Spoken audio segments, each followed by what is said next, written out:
नमस्कार, बहुत स्वागत है आप सभी का प्रदेश के सबसे भरोसेमंद और number 1 news channel India news Haryana पर। मैं हूं Rajiv Raghunandan.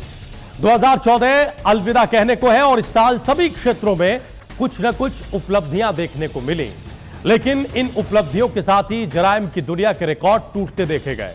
High profile case, महिला अपराध, एनकाउंटर, हत्या, एटीएम लूट, जेलों की सुरक्षा में सेन, कुछ ऐसे मामले थे जो पूरे साल सुर्खियों में बने रहे। कुछ मामलों में हाई प्रोफाइल कनेक्शन था, कुछ मामलों में हैवानियत की हदें पार कर दी गई, तो कुछ मामलों ने तो पुलिसिया कार्यप्रणाली पर सवाल उठा दिए। कुल मिलाकर साल भर सूबे के किसी न किसी इलाके में कानून व्यवस्था जर्जर होती दिखाई दी। प्रशासन ने लाख दावे किए, लेकिन अपराध में कमी नहीं आनी थी और न आई।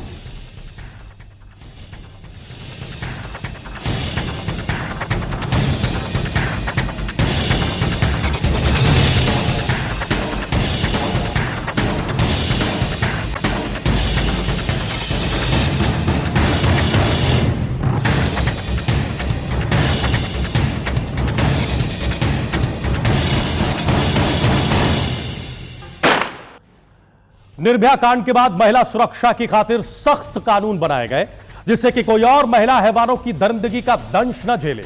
लेकिन सख्त कानून और मुस्तैद पुलिस भी महिला अपराध को रोक नहीं पाई। बच्ची से लेकर वृद्ध महिला तक सभी दरिंदगी का शिकार हुई। कहीं अपनों ने तो कहीं किसी अनजान ने अस्मत के साथ खिलवाड़ किया। लेकिन हरियाणा के भगाना में हुई वारदात ने लोगों की आंखों में पिघला हुआ शीशा उड़ेलकर रख दिया था। या दबंगों ने अस्मत के साथ खिलवाड़ किया और सामाजिक समानता के दावों का जो बलात्कार हुआ, उसकी बात तो छोड़ ही दीजिए। निर्भया कांड ने पूरे देश को उद्वेलित कर दिया था। सड़कों से लेकर संसद और राष्ट्रपति भवन तक इसकी गूंज सुनाई दी थी। लोगों में गुस्सा था। ये गुस्सा सड़कों पर प्रदर्शन के रूप में सामने आया था। निर्भया कांड के बाद कड़े कानून की जरूरत महसूस की जाने लगी थी, ताकि किसी और बेटी के साथ ऐसी दरिंदगी न हो पाए, कोई और बेटी ऐसे शैतानों की हैवानियत की बलि न चढ़ सके। जेएस वर्मा कमेटी गठित की गई। इस कमेटी ने कई सिफारिशें की।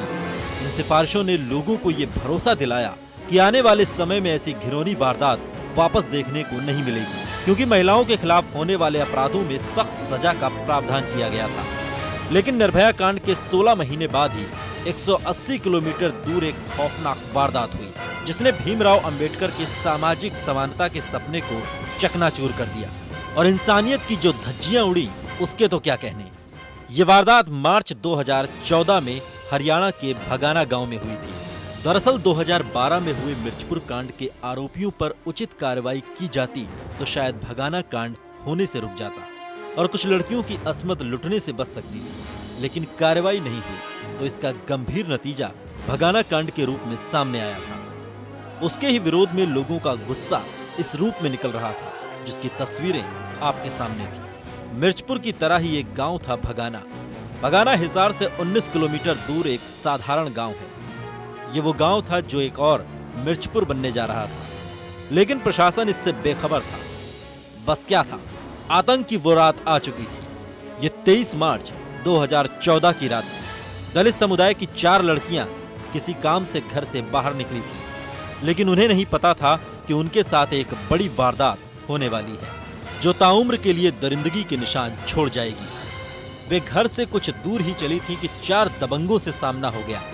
दबंगों ने एक नाबालिग लड़की को अगवा करने की कोशिश की, लेकिन साथ की दूसरी नाबालिगों ने विरोध शुरू कर दिया। विरोध के बाद दूसरी लड़कियों को भी नहीं बख्शा गया। अंधेरी रात में 4 नाबालिग लड़कियों का अपहरण हो चुका था। लड़कियों को बेहोश करने के लिए नशे का इस्तेमाल किया गया और रातों रात पंजाब के भटिंडा फरार हो गए। वहां 4 दबंगों ने नाबालिगों की अस्मत पर बारी बारी से हमला किया। इधर नाबालिगों के परिजन इस चिंता में डूबे थे कि रातों रात लड़कियां कहां गायब हो गईं। लेकिन अगले दिन गायब लड़कियों की गुत्थी सुलझ गई। नाबालिग लड़कियां भटिंडा के रेलवे स्टेशन पर मिली और हिसार आने के बाद दरिंदगी का जो खुलासा हुआ, उसने सभी को हैरत में डाल दिया। नाबालिग दलित लड़कियों के अपहरण और बलात्कार की पूरी खौफनाक दास्तां अब सबके सामने आ चुकी थी। लड़कियों के साथ हुई दरिंदगी के खिलाफ दलित समुदाय एकजुट हो गया। और इंसाफ की गुहार लगा रहा था। लेकिन प्रशासन इतनी जल्दी इनकी आवाज सुनने के इरादे में नहीं था। दलितों का दबाव बढ़ने लगा तो प्रशासन ने 4 आरोपियों के खिलाफ मामला दर्ज कर लिया और लड़कियों का मेडिकल भी कराया। इस मेडिकल ने हैवानियत की पुष्टि कर दी थी। कुछ दिनों के बाद उन हैवानों को गिरफ्तार कर लिया गया। वहीं पूर्व सीएम भूपेंद्र सिंह हुड्डा ने प्रत्येक नाबालिग को 1,20,000 रुपए हर्जाने के रूप में दिए। फिर भी दलित समुदाय शांत क्यों नहीं हो रहा था? क्यों वो जगह जगह पुतला दहन कर रहा था? क्यों इस विरोध में ये मासूम भी शरीक था? क्यों जिला प्रशासन से लेकर दिल्ली के जंतर मंतर तक अपनी मांगों पर अड़ा था? दरअसल जिन 4 आरोपियों को पुलिस ने गिरफ्तार किया था, इसके अलावा एक और शख्स हैवानियत के इस गंदे खेल में शामिल था। जी हाँ, वो था गांव का सरपंच। दलितों ने आरोप लगाया था कि इस हैवानियत में मुख्य भूमिका गांव के सरपंच की थी, जिस पर पुलिस ने कोई कार्रवाई नहीं की थी। वहीं इससे भी ज्यादा समाज का विभत्स चेहरा वारदात के बाद सामने आया था। दलितों की 4 बेटियों की इज्जत को तार-तार करने के बाद जिन दलितों ने इस अत्याचार के खिलाफ झंडा बुलंद किया था, उनका सामाजिक बहिष्कार कर दिया गया। सोचिए जरा, हमारी आजादी को 67 साल हो चुके हैं।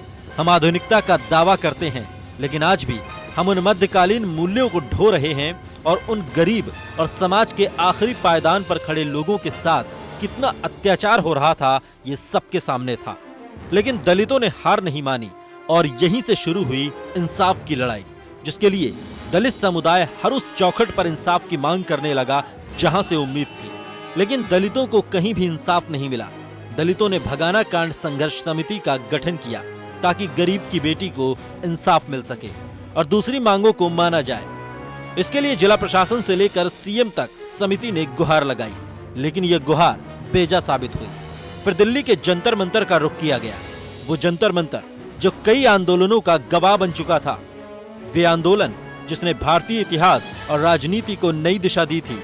इस आस में दलितों को भी इंसाफ मिलेगा, वे जंतर मंतर पहुंच गए और केंद्र सरकार से इंसाफ की उम्मीद करने लगे। लेकिन 9 महीने निकल जाने के बावजूद दलित की बेटियों को इंसाफ नहीं मिल पाया है और आज भी दिल्ली के जंतर मंतर पर इंसाफ के लिए धरना देते देखा जा सकता है। जरा सोचिए, इस कड़ाके की ठंड में भी दलित समुदाय के लोग इंसाफ की बाट जो रहे हैं, जबकि हम रजाई में आराम से दुबके रहते हैं। भगाना कांड संघर्ष समिति को पीएम नरेंद्र मोदी से उम्मीद है कि वो उनकी बात सुनेंगे और इंसाफ दिलाएंगे। अब देखना यह होगा कि पीएम नरेंद्र मोदी सिर्फ आश्वासन देते हैं या इंसाफ दिलाने के लिए कोई ठोस कार्रवाई करते हैं। Bureau report, India news.